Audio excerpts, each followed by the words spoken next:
Alors, dans cet exercice, nous avons ici KADC est un carré, tel que ici AB mesure 7 et KB est égal à BT égale X. Et ici, nous avons un triangle KTA qui surmonte le carré. La droite TB ici est orthogonale à la droite KA. Et il faut calculer la valeur du réel x pour que l'aire du carré soit égal à 5 fois l'aire du triangle KTA. Donc on y va, l'aire du carré KADC correspond à KA au carré, puisque l'aire d'un carré c'est côté au carré, est égal à 5 fois l'aire ici du triangle KTA, donc c'est la base, donc la base je vais dire ici que c'est KA, multiplié par la hauteur relative à la base, donc c'est BT, divisé par 2. Je remplace ici KA par X plus 7, parce que KA c'est KB plus BA, donc ça fait X plus 7. Donc X plus 7 au carré est égal à 5 demi, donc multiplié KA. KA c'est X plus 7,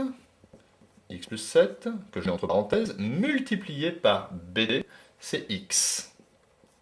Donc ici, au lieu de mettre des parenthèses, je peux mettre des crochets. Donc, vous voyez ici le trait de fraction, je vais plonger en un grand trait de fraction. Ici, c'est X plus 7 sur 1. Je vais mettre au même dénominateur. Nous avons ici un 2. Je vais ici multiplier par 2 au dénominateur et par 2 au numérateur, de sorte que je peux réécrire ici l'équation sans mettre les dénominateurs ici communs 2. Je vais donc obtenir une équation 2 fois x plus 7 au carré est égal à 5 fois, je vais retirer les crochets ici, 5 fois x multiplié par x plus 7. Ensuite, je vais transposer ici ce terme à gauche du égal en plaçant un signe moins. Je suis amené alors à résoudre l'équation 2 fois x plus 7 au carré moins 5 fois x facteur de x plus 7 est égal à 0. Arrivé à ce stade, je vais être obligé de factoriser. Alors, si x plus 7 au carré, je peux recopier que c'est x plus 7 facteur de x plus 7. Moins 5 fois x facteur de x plus 7 est égal à 0. Et je vais factoriser ici par x plus 7, que je retrouve ici dans les deux termes.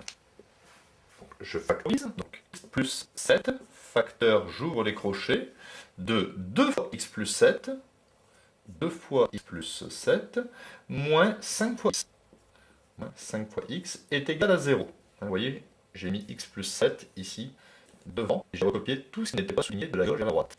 J'obtiens donc x plus 7, facteur 2, je peux ici transformer les crochets en parenthèses, 2 fois x, 2x, donc je développe, 2 fois x, 2x, moins 5x, moins 3x, 2 7 me donne 14. J'obtiens ici une équation produit nul. Donc soit x plus 7 est égal à 0, ce qui m'amène x est égal à moins 7. Donc ici, c'est une solution que je ne vais pas retenir puisque x correspond à une longueur. Une longueur ne peut pas être négative. Un produit de facteurs est nul si l'un au moins des facteurs est nul. Soit le premier est nul, bon, je viens de le faire, soit le deuxième facteur, c'est-à-dire moins 3x plus 14, est égal à 0. Ce qui m'amène à moins 3x est égal à moins 14. Je peux ici retirer les moins, ou les transformer en plus. Et j'obtiens x est égal à 14 tiers. Donc voilà la solution du problème. C'est en choisissant ici x égal à 14 tiers que l'aire du carré KADC sera 5 fois l'aire du triangle KTA.